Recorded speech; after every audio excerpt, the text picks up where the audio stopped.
welcome to the Witch's Cauldron. My name's Paula. Today's video is going to be the first in a series where I spotlight a deity.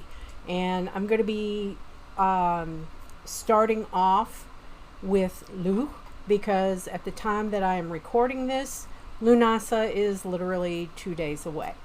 So in this series, I'm going to be spotlighting a deity from various pantheons, various walks, and hope you guys like this new series so that you can become a little bit more familiar with not only the mythology of the deities, but also the correspondences that are affiliated with them. Okay, so let's start off with Lugh.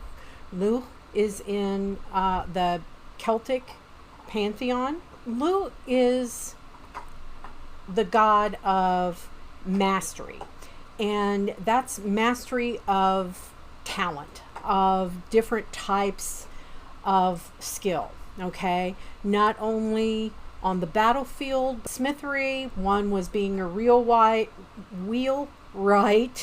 a bard, etc. It's all kinds of arts.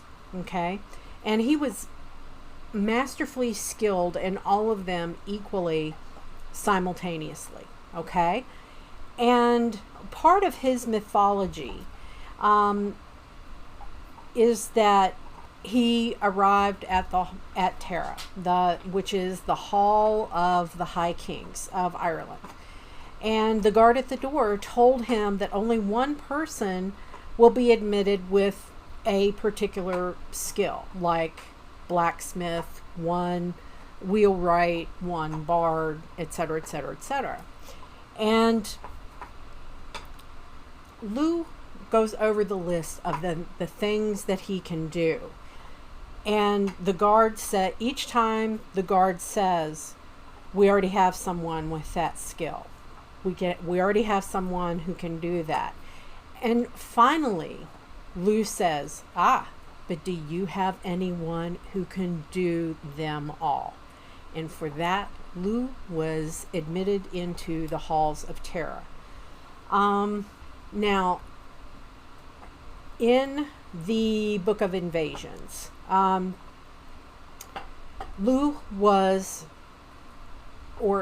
is the grandson of one of the Fomorians, which was a race that were the enemy of the Tuatha De Danann.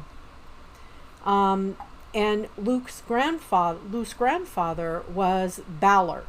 And you may know from your mythology that Balor was, in essence, a cyclops, the one with the evil eye. He had the one evil eye. But he had also been told that he would be murdered by his own grandson. So Balor imprisoned his daughter in a cave. One of the Tuatha seduced her, and she gave birth to triplets. Balor drowned 2 of them, but Lugh was the one who survived, and he was raised by a blacksmith. Later, he led the Tuatha in battle, and he did end up killing Balor. Okay? Although Lugh was not necessarily a war god, okay, he was a very skilled warrior, and his weapons included a magic spear, and that spear was so bloodthirsty it would fight without its owner. Okay, now according to Irish myth, in battle, the spear flashed fire and tore through the enemy ranks unchecked. Okay, and often now, when thunderstorms roll through parts of Ireland, many people believe that Lugh and Balor are sparring. Okay, giving him Lugh, the god of storms. Okay, giving him that name. One of the important parts of one of the sabbats, Lughnasadh, sometimes called Lammas or loaf mass, is that the Book of Invasions tells us that Lugh became associated with grain after he held a harvest fair in honor of his foster mother. That day became August 1st, and that date ties in with the first grain harvest. And it's August 1st in the northern hemisphere.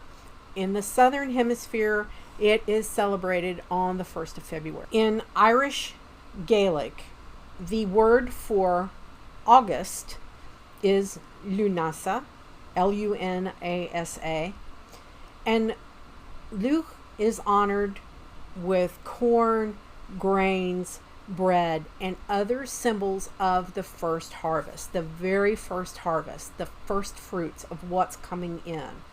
The holiday was then called Lughnasadh, and Christian England called it Lammas, after the Saxon phrase Hlofmas or Loafmas. And I will put the Saxon phrase up here because I probably murdered the pronunciation of it, and so I will put it up here or over here. I forget which side, so that you know what the spelling is for it, because it's in Old English, okay, Saxon English. So today, many Wiccans, Lugh, and many pagans honor Lugh as the champion of artistry and the attainment of skill, mastery of skill.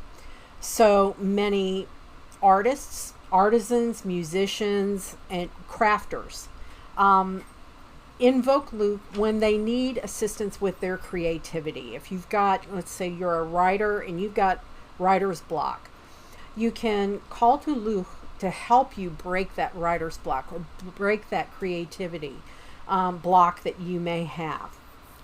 And today, Lugh is not only associated with the god of grain, the Celtic god of grain, but also summer storms.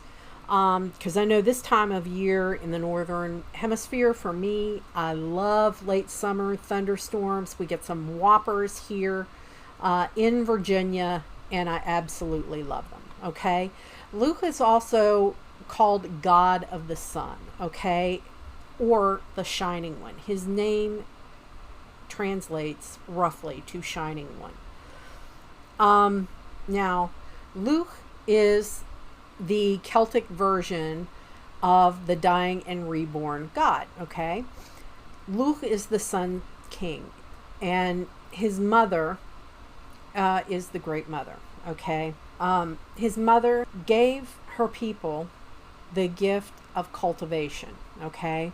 She cleared the land and taught her people how to sow and reap crops, okay? And that was such a tremendous effort for her to undertake that she began to wither and die. But before she succumbed, she told her people that her son, Lugh, the Sun King, would pour his spirit into the grain, which would sustain them over the long winter to come. And she asked that they honor Lugh's sacrifices at the harvest of the grains. So Lugh mourned the death of his mother and asked that the people honor her and their crops with a day of merriment and thanksgiving for the bounty of it. So at Lughnasadh, Lugh is honored for giving his life, gift of life, poured into the grains to sustain people through the winter months to come.